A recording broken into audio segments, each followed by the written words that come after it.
Hello and welcome to your astrological vibrations for Friday, December 4th, 2020 by Gaia Blooming.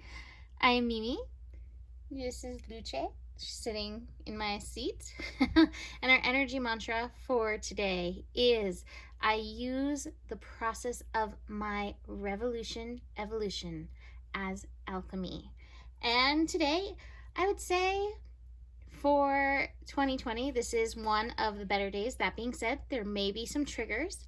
I personally am a fan of the combination of the energies that we have going on today. We have Sun in Sagittarius and Moon in Leo. The Moon will be shifting into Leo 4:53 a.m.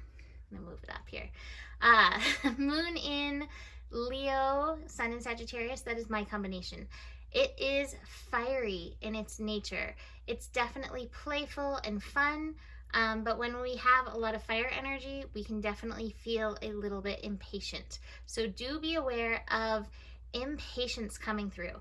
That being said, it's also our second revolution evolution day of Sun in Sagittarius. So there could be some triggers coming up, and I'm really feeling between the cards and everything else that the triggers may be related to the inner child. So therefore, let's bring it back to the kitties. Because kitties make everything better. I need to get better about not putting my finger in front of the camera. I'll dig into my cards in a second, but let's look at this Astro energy. Before the moon shifts into Leo, we do have an opposition with Saturn that will be while most people are sleeping, but you may have a sudden feeling push-pull responsibility. Am I showing up as I'm supposed to? Come over you, whether it's in your sleep or you wake up feeling that, or you live in the part of the country or part of the world, I guess, where that energy shows up. Do be aware of that. Moon into Leo. The moon in Leo will also be connecting with Mercury in Sagittarius. Again, today can be like an optimistic day, even if you get the triggers. If you get the triggers, it may be one of those days where you're able to kind of shrug it off and work through it and be like, okay, learning lesson. What's my higher process in this, rather than getting too stuck in the process. I also have to say, I love that Mercury is also connecting to Chiron today. So Mercury, actually, we have a grand trine in fire today. Woo! Fire energy, impatience, creativity, inspiration. It's really strong energy, but it's feeling uplifted to me. So, take it if you can get it. Mercury connecting to that Chiron energy. Chiron, the wounded healer.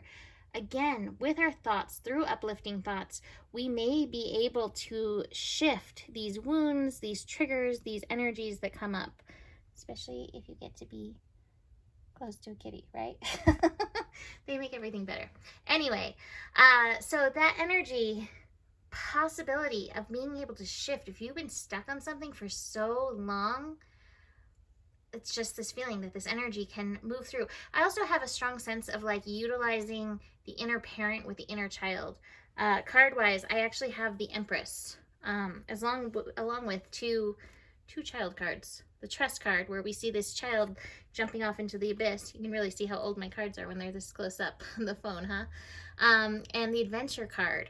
So really utilizing the process of the inner parent to go with the inner child to help talk through any of that stuff that comes up.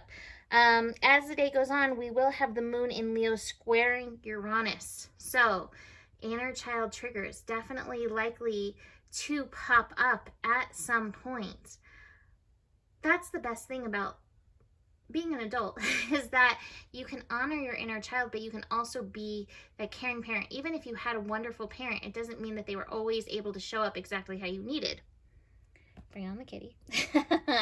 And so this gives you the opportunity to be that parent. What does your inner child need to hear? That part of you that's triggered, what would actually be healing for you? And again, that goes into that Chiron Mercury connection, knowing from a higher perspective exactly what it is that you need to hear. It can make all the difference to be understood, even when it's just you understanding yourself.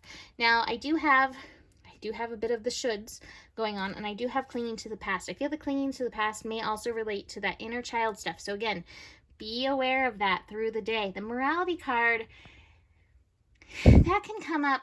A lot of times I compare it with Capricorn energy, which we got some strong Capricorn going on. You know, we're finishing up these energies in Capricorn. And yet it also can go with like Sagittarius, like the Sagittarius dogma, getting stuck in a belief. So watch for any sticky belief energies popping up through the day that are feeling particularly triggering or not supportive. I do want to say that Lilith in Taurus is actually connecting to Jupiter as well. So I think we're meant to be progressive in this. It really is about like embracing that Lilith, the going your own way, honoring your own thing, and realizing that that's okay, and that's a really strong supportive energy. So tune into that to help you also move through. That also could be like that Empress card, but having to move beyond your own personal shoulds. All right, so that is it for today. Please book a reading with me by emailing me, mimiclark@gmail.com. I have holiday gift certificates available and 2021 year ahead readings available and all kinds of things. Just message me and we can figure out what works best for you. Besides that, the better it gets, the better it gets. There's more than enough love in the world for you. You have the power, and stay curious. Namaste.